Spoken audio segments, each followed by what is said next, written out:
हाँ, हेलो बच्चों। बच्चों कैसे हैं आप लोग।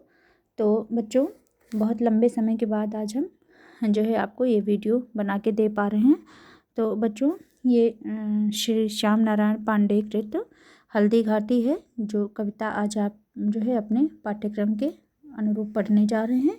तो चलिए सबसे पहले हम इस कविता का वाचन करेंगे थोड़ा थोड़ा, और इसके अर्थ को भी समझेंगे, और साथ साथ में आप लोग भी इसका वाचन अवश्य कीजिएगा ताकि पूरी कविता आपको अच्छे से समझ में आ जाए। ठीक है। हाँ बच्चों, चलिए तो सबसे पहले हम थोड़ा जानते हैं श्री श्याम नारायण पांडे जी का जन्म कब हुआ था और मृत्यु इनकी कब हुई थी। तो श्री श्याम नारायण पांडे जी का जन्म श्रावण कृष्ण पक्ष की पंचमी तिथि को संवत 1964 और ईस्वी सन इनका है 1907 में डुमरांव गांव आजमगढ़ उत्तर प्रदेश में हुआ था। ठीक है। और बहुत ज़्यादा हम इसमें नहीं बढ़ेंगे आगे। इनकी थोड़ी विशेष रचनाएं आप लोग जानिए, क्योंकि बड़े ही महत्वपूर्ण कवि हैं और बोर्ड परीक्षाओं की दृष्टि से अत्यंत महत्वपूर्ण हैं।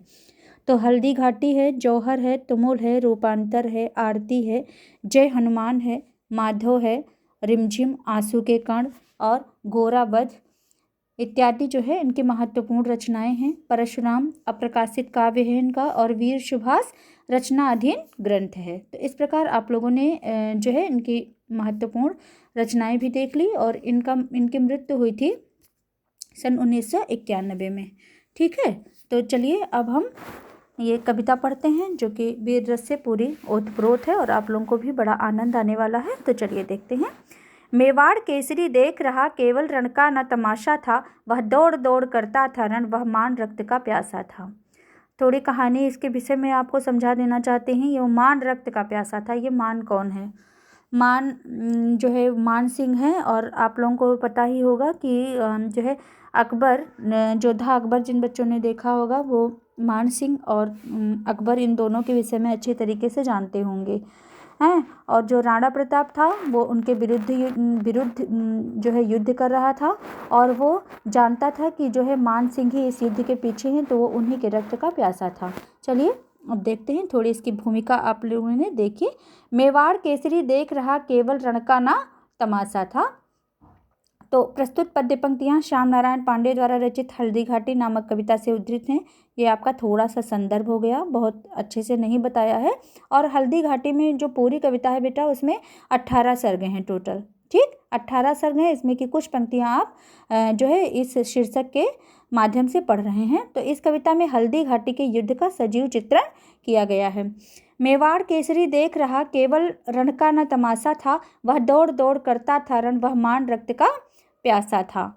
मेवाड़ केसरी यानी महाराणा प्रताप केवल युद्ध का तमाशा देखने नहीं आए थे, अपितु अपनी वीरता का प्रदर्शन करने के लिए क्या करने आए थे? अपनी वीरता का प्रदर्शन करने के लिए, यानी अपनी वीरता को प्रदर्शित करने के लिए एवं अपने सम्मान की रक्षा हेतु, है नहीं? वह मान रक्त का प्यासा था, वह मान रक्त का प्यासा था। यहाँ पर जो है जो मान सिंह बताया था, वो मान सिंह जो है सबसे पीछे बताया जाएगा आपको कि वो जो है मान सिंह के रक्त का प्यासा होकर के दौड़ रहा था कि किसको पाएं, किसको मार डालें, क्या कर डालें, किसको काट डालें।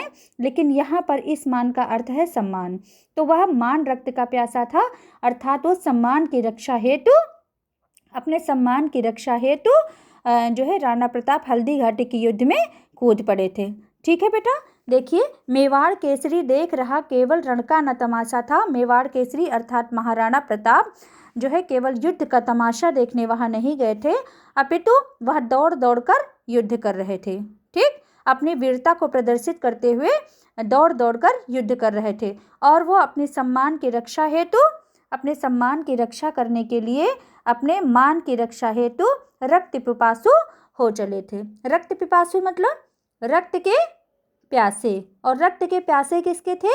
तो अपने शत्रुओं के दल के वो रक्त पिपासु होकर के दौड़ दौड़ कर युद्ध कर रहे थे, और इस प्रकार वो अपनी वीरता को प्रदर्शित कर रहे थे। चढ़कर चेतक पर घूम घूम करता सेना रखवाली था, ले महामृत्यु को साथ साथ मानो प्रत्यक्ष कपाली था। और वो क्या कर रहे थे? चेतक अर्थात उनके घोड़े का नाम चेतक था। आप लोगों ने बचपन में एक जो है पढ़ी भी होगी कविता, जो आगे इन जो है इस कविता में आगे पंक्तियों में भी आपको मिलेगा। तो क्या कह रहे हैं कि चढ़कर चेतक पर घूम घूम, वो अपने घोड़े अर्थात चेतक के ऊपर चढ़ करके क्या करते थे, करता सेना रखवाली था, अपने सेना की रखवाली भी करते थे और अपनी सेना का नेतृत्व भी कर रहे थे। ठीक, करता सेना रखवाली था, चढ़कर चेतक पर घूम घूम, वो अपने चेतक अर्थात अपने घोड़े पर चढ़ करके सेना की रखवाली भी कर रहे थे और सेना का नेतृत्व भी कर रहे थे। ठीक, ले महामृत्यु को साथ साथ मानो प्रत्यक्ष कपाली था और उन्हें मृत्यु का तनिक भी भय उस समय नहीं लग रहा था। ले महामृत्यु को साथ साथ, जो महामृत्यु को साथ लेकर के चल रहा है यानी वो निर्भय है पूरी तरीके से, उसको मृत्यु का कोई भय नहीं है। मानो प्रत्यक्ष कपाली था, ऐसा प्रतीत हो रहा था मानो साक्षात वे कपाली हो गए हों। कपाली किसको कहते हैं? मानो कैसे हो गए हों? मानो मृत्यु का उन्हें जरा सा भी भय नहीं है, वह मृत्यु को साथ लेकर के चल रहे थे और ऐसा मालूम पड़ रहा था जैसे वे साक्षात कपाली हो गए हों। ठीक, और किस लिए कर रहे थे ये सब? तो किस लिए कर रहे थे? अपने मान और सम्मान एवं देश की रक्षा के लिए, अपने प्राण न्यौछावर करने के लिए भी वे तैयार थे, अर्थात अपने जान हथेली पर रख करके युद्ध कर रहे थे। ठीक, चढ़कर चेतक पर घूम घूम करता सेना रखवाली था, वो जो महाराणा प्रताप थे वो चेतक नामक घोड़े पर घूम घूम करके क्या कर रहे थे, अपने सेना की रखवाली भी कर रहे थे और अपने सेना का नेतृत्व भी कर रहे थे। और ले महामृत्यु को साथ साथ अर्थात उनको मृत्यु का तनिक भी भय नहीं था, वे अपनी मृत्यु को साथ लेकर चल रहे थे, ऐसा मालूम पड़ रहा था जैसे वे साक्षात कपाली हो गए हों, अर्थात अपने सम्मान की रक्षा के लिए और अपने देश की रक्षा के लिए अपने जान हथेली पर रख करके जो है युद्ध इस प्रकार कर रहे थे मानो साक्षात कपाली हों। बच्चों, इन पंक्तियों में श्लेष, अतिशयोक्ति, पुनरुक्ति प्रकाश, उत्प्रेक्षा और अनुप्रास ये अलंकार साथ साथ चल रहे हैं। वीर रस तो पूरी कविता में ही है और जहाँ वीर रस होता है वहाँ ओज गुण होता है। ठीक है, इतना आप इसके साहित्यिक सौंदर्य के विषय में जानिए।